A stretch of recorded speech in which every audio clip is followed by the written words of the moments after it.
Portugal के शौक ही अलग हैं। इस पूरे वर्ल्ड कप पे जितनी भी टीम आई है तो वो हारी हैं, जीती हैं, ड्रॉ करा है उन्होंने, वो अपने नेक्स्ट गेम की तरफ देखते हैं कि नेक्स्ट गेम में उनको कैसे बेहतर करना है, वो क्या चेंजेस कर सकते हैं। लेकिन पोर्चुगल के शौक अलग है। हम इस बीच ये क्या कर रहे हैं, हम बागबान खेल रहे हैं, हम कभी खुशी कभी गम खेल रहे हैं।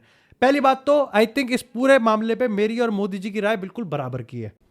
ये कैन डू जनरेशन है। ये मामले ने अब तूल इतना ज्यादा पकड़ लिया है कि अब ये मामला रहा ही नहीं है। ठीक है, यहां पर किसी की ठेस नहीं पहुंची है।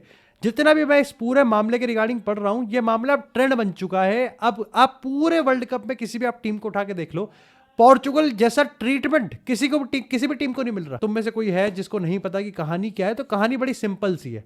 मामला यहां पर यह है कि भाई जाओ नेवेस ने अपने एक प्रेस कॉन्फ्रेंस या फिर इंटरव्यू में यह बोल दिया कि हमको पता है कि क्रिस्टियानो रोनाल्डो ने पोर्चुगल के लिए क्या किया है और वो कितना बड़ा है और उसका कंट्रीब्यूशन कितना बड़ा है। लेकिन इस टीम में रोनाल्डो भी एक सब की तरह ही प्लेयर है। जैसे हम सब एक प्लेयर है, वैसे रोनाल्डो भी एक प्लेयर है। तो हम जैसे कुछ कंट्रीब्यूट कर रहे हैं, ऐसे रोनाल्डो भी कंट्रीब्यूट कर। बस इसी से यहाँ पर झांटे छिल गई सबकी, इसी से यहाँ पर सबके दही बल्ले ठंडे हो गए। उसी के बाद यहाँ पर जाओ नेवेस के कमेंट सेक्शन को जो भरा जा रहा है, तपा तप लोग अपने दिल की डायरी लिख रहे हैं। वहां पर अगर किसी ने लिख दिया पूजा वेट्स मन्नू, तो मैं चौंकूंगा नहीं। वहां पर जो आ रहा है वो, अब ये चीज जैसे ही सोशल मीडिया पे फटती है, तो तुमको क्या लगता है कि वहां पर सिर्फ वही लोग कमेंट कर रहे होंगे जो कि यहाँ पर आहत हुए होंगे? पहली बात तो 1 मिनट, क्या है ये? अगर कल को मैं किसी भी चीज से, तो मैं वहां कमेंट सेक्शन में पहुंच जाऊं, और कमेंट सेक्शन में पहुंच गए तो पहुंच गए, चलो एक बार को। लेकिन उनकी मैडम के कमेंट सेक्शन में तुम्हारा क्या काम है? अरे उनके अंगने में तेरा क्या काम है भाई? तू क्या कर रहा है वहां पर? तेरा तो अंगना नहीं है, तो तू दूसरों के अंगने में क्या काम कर रहा है? दूसरी चीज ये होती है ना कि सोशल मीडिया पे क्या है, अब सब वायरल हो चुका है। Social media is now a trendy game. World cup है, हाइप है, मजाक भी उड़ रहा है।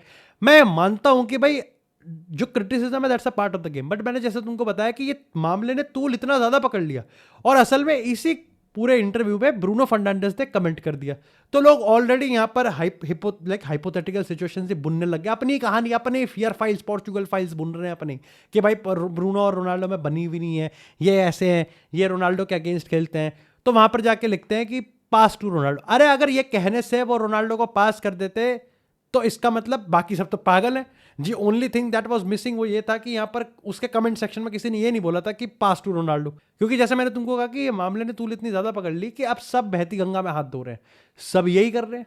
क्योंकि अल्टीमेटली जो मीडिया नैरेटिव है, ठीक है, अखबारों में छपना तो यही है कि रोनाल्डो की वजह से यहाँ पर इनके बीच में असमंजस। बेचारे ने क्या करा है? कुछ कहा है रोनाल्डो ने? कुछ कहा है?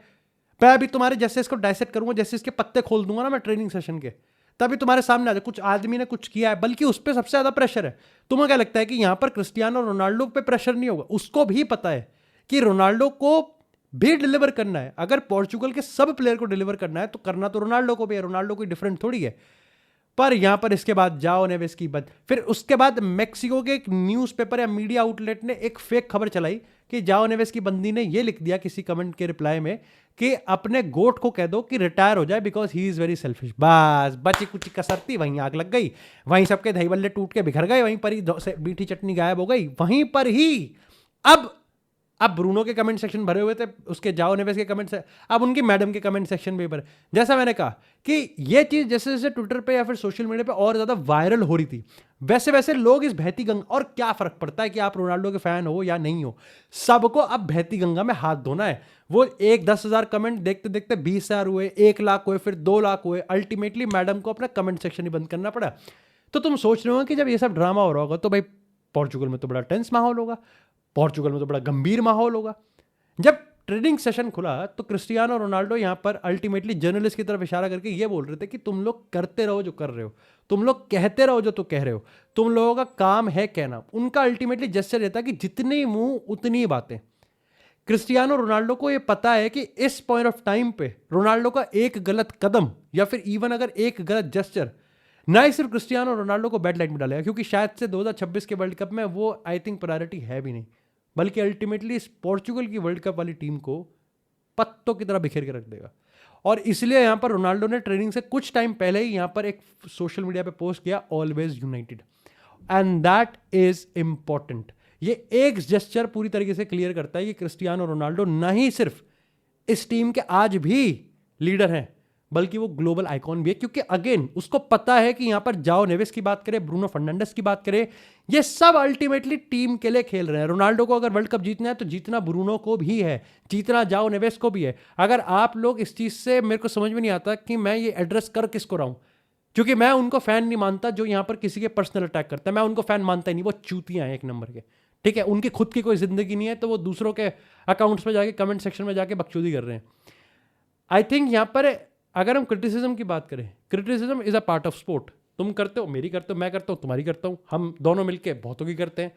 बट द फैक्ट कि आप यहां पर पर्सनल अटैक कर रहे हो, द फैक्ट कि आपको बताना पड़ रहा है कि रोनाल्डो तेरा बाप है, ये तेरा बाप है, ये फलाना का बाप है, इससे कुछ नहीं होगा, इससे अल्टीमेटली कुछ नहीं होगा। इससे अगर कुछ होगा, इसका कोई फायदा नहीं है, कोई फायदा नहीं है, इसका बस नुकसान है। और नुकसान ये है कि टीम की यूनिटी को तोड़ने की कोशिश हो रही है, ठीक है। टीम में फूट डालने की कोशिश हो रही है, अल्टीमेटली एजेंडाज बनाए जा रहे हैं। और ये फैंस, अगर कह सकते हैं इन फैंस को, ये कुछ नहीं कर रहे, ये अखबारों को सिर्फ और सिर्फ हेडलाइंस दे रहे हैं कि वो अपनी कहानी कैसे बुन सकते हैं। फॉर एग्जाम्पल, यहां पर एक मीडिया आउटलेट है जिसके जर्नलिस्ट ने लाइव स्ट्रीम करी और उसने कहा कि आज ट्रेनिंग सेशन में पोर्चुगल में क्रिस्टियानो रोनाल्डो बाकी मेन टीम से आइसोलेटेड रहे। अब तुम्हारे सामने मैं पिक्चर्स शेयर कर रहा हूं और वीडियोस शेयर कर रहा हूं, जरा बताना भाई कैसे कर रहे हैं। इसमें साफ दिख रहा है कि रोनाल्डो ना ही सिर्फ जाओ नेवेस बल्कि ब्रूनो फर्नांडिस के साथ भी हंस गुल रहे हैं, क्योंकि उनको पता है कि यहां पर उनके हाथ में अभी भी गेम है। पोर्चुगल ने गलती करी है पर कोई इतना बड़ा ब्लंडर नहीं कर रहा है। They can do a come back, ठीक है भाई, आपका मजाक मस्ती है, अगेन उनको एक बहुत बड़ा सपोर्ट मिलता है बिकॉज ऑफ क्रिस्टियानो रोनाल्डो, और आई थिंक इसकी वजह से उनको हेट भी मिलेगी। मैं मानता हूं कि यहां पर पोर्चुगल जैसा खेल गई कोंगो के अगेंस्ट, वो यहां पर इतना खराब था, इतना खराब था, वहां पर इंटेंट की इतनी कमी थी, और इन्होंने जिस तरीके से वर्ल्ड कप में अपनी ओपनिंग करी, मैं कहूंगा कि यहां पर हैवी वेट्स में सबसे खराब पोर्चुगल ने करी हो। पर सबको पता है कि पोर्चुगल के पास स्क्वाड है। पोर्चुगल के मैनेजर चाहे शाकाल कितना ही मेरे को बुरा लगता हो, लेकिन वो एक इंपॉर्टेंट इंटेलिजेंट आदमी है। क्रिस्टियानो रोनाल्डो, अगेन अगर लोग कह रहे हैं कि रोनाल्डो पे प्रेशर नहीं है तो भाई वो बहुत गलत है, क्योंकि रोनाल्डो पे बहुत ज़्यादा प्रेशर है और रोनाल्डो इस चीज़ को समझता भी है। लेकिन रोनाल्डो को भी पता है कि इस बार उसको इंडिविजुअल प्रेशर से बढ़कर उसके पास टीम का भार भी है, क्योंकि रोनाल्डो ने ही डिसाइड किया है सुओ मोटो लीग, क्योंकि वो यहाँ पर इसको लीड करेगा। और एक छोटा सा भी, छोटी सी भी ड्रेसिंग रूम में फूट लिटरली इनके पूरे कैंपेन को खत्म कर देगी, पूरे के पूरे कैंपेन को खत्म कर देगी।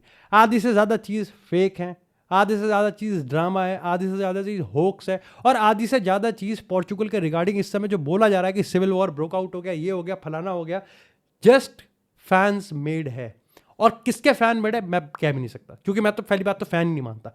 रोनाल्डो के फैंस हैं, ढेर चुतिया, किसी और के फैंस हैं, ढेर चुतिया, सिंपल सी बात है।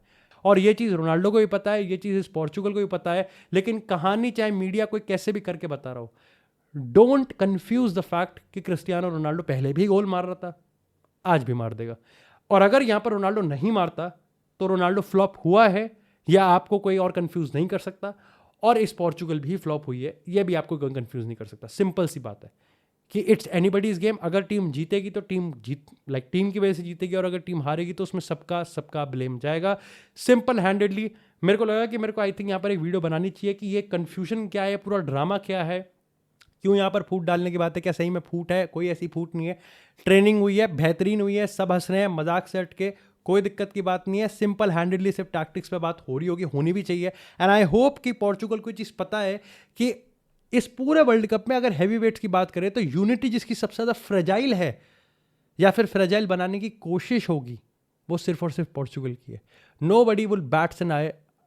फ्रांस की बात करें, अर्जेंटीना की बात करें, स्पेन की बात करें, ब्राज़ील की बात करें, नेदरलैंड्स की बात करें, जर्मनी की बात करें, या फिर इंग्लैंड की बात करें, when it comes to unity जो फ्रेजाइल है, ये सिर्फ और सिर्फ पोर्चुगल की ही हो सकती है या फिर बनाई जाएगी। लेकिन बात करते हैं यहाँ पर, आज फाइनली विनीसियस जूनियर ने अपना 10x दिखा दिया, क्योंकि ब्राज़ील ने हेती को 3-0 की स्कोर लाइन से हराया। और फाइनली भाई एंड्रिक, दद्दू के तो दद्दू का हार्ट इधर से इधर आ गया भाई एंड्रिक को डालते। लेकिन बुरी खबर यह है कि रफीनिया शायद से एक अच्छा खासा पार्ट वर्ल्ड कप का मिस कर सकता है। फिलहाल के तौर पे प्रजम्पशंस ये है कि यहाँ पर ग्रुप स्टेज का अगला गेम तो 110% कंफर्म है कि रफीनिया मिस करेंगे। अब उसकी जगह कौन आएंगे कि एंड्रिक खेलेंगे। नेमार के रिगार्डिंग सीन ये है कि नेमार को रखा ही बाहर इस गेम से इसलिए रखा था, वो फिलाडेल्फिया आए भी नहीं जहां पर एक गेम हो रहा था, कि नेमार सिर्फ और सिर्फ अपनी रिकवरी पे फोकस करे। और ऐसा बताया जा रहा है कि शायद से नेमार स्कॉटलैंड के अगेंस्ट कुछ मिनट्स खेलते हुए दिख सकते हैं। स्टार्टिंग का तो मेरे को नहीं लगता कि आई थिंक दद्दू स्टार्ट करवाएंगे, लेकिन अगर नेमार को अपने लास्ट ग्रुप स्टेज पे भी नहीं खिलाया तो मैं थोड़ा सा इस चीज़ को बहुत ही क्रिटिकल और बहुत ही ज़्यादा कम चांसेस दूंगा कि नेमार को नॉकआउट्स में कैसे खिलाया जाएगा। अल्टीमेटली ग्रुप स्टेज जो कि ब्राजील को पता है कि वो फाइनली फिनिश कर जाएंगे, यहां पर नॉकआउट्स लाइक कोई चांस नहीं है। वहां पर अगर थोड़ा सा भी दिक्कत हो गया तो दिक्कत हो जाएगी। मेन चीज ये है कि नेमार की शार्पनेस कितनी है, नेमार फिट कितने हैं, एंड अल्टीमेटली नेमार के आने के बाद टीम की जो ओवरऑल स्ट्रक्चर और प्रेसिंग है, अटैकिंग वाइज तो बेटर होगी, लेकिन डिफेंसिवली यहाँ पर दद्दू का क्या प्लान है कि वो पाकेता को बाहर करते हैं, या फिर वो रफीनिया की जगह खिलाएंगे, या फिर वो एंड्रिक को जगह देते हैं, या फिर वो कूनिया को हटाएंगे, वो यहाँ पर देखने वाली बात है। लेकिन फाइनली इस समय इस वर्ल्ड कप कैंपेन में Vinicius junior is absolutely bowling, पर अभी भी कहीं ना कहीं मेरे को लगता है कि विनीसियस और रफीनिया की बात करें तो तालमेल अभी भी मिसिंग है। लेकिन विनीसियस और कूनिया, और अगेन इसमें मैं विनीसियस को तो बाद में मेंशन करूंगा, पहले कूनिया की बात करते हैं।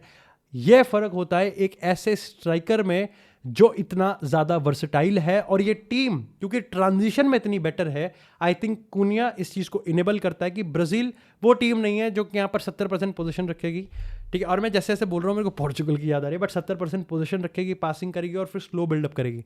दद्दू की टीम है, दद्दू की टीम मडर तरीके से ही खेलेगी, एंड द फैक्ट कि उनके पास है विनीसियस जूनियर, उनके पास है रफीनिया, उनके पास एक वर्सेटैलिटी के लिए मतायस कूनिया है जो कि कनेक्ट कर सकता है, एक ऐसी मिडफील्ड है जो कि वर्क रेट डाल सकती है, चाहे हम बात करें यहाँ पर लुकस पाकेता की या फिर ब्रूनो गमारिश की। अगर कोई है नहीं तो वो है यहाँ पर उनके पास फुल बैक, लेकिन फुल बैक कम क्वालिटी के फुल बैक के साथ उनको काम करना आता है, चाहे हम बात करें फर्लैंड मेंडी या फिर बात करें इधर हम लुकस वास्कस। उनको पता है कि अगर यहाँ पर इलीट फुल बैक्स नहीं है तो फिर भी काम कैसे बनाया जा सकता है, क्योंकि यहां पर दद्दू की टीम से आप एक्सपेक्ट करके रखो कि वो यहां पर प्रेशर को सोक करेगी, सफर करेगी, डिफेंसिव डिसिप्लिन दिखाएगी, हेयर एंड देयर चांसेस भी खाएगी जो कि हेती के अगेंस्ट चांसेस खाए थे, लेकिन अल्टीमेटली यहां पर counter attack football, pure champagne counter attacking football तुमको देखने को मिलेगा। इतना फास्ट है क्योंकि उनके पास हाई रिस्क हाई रिवॉर्ड है।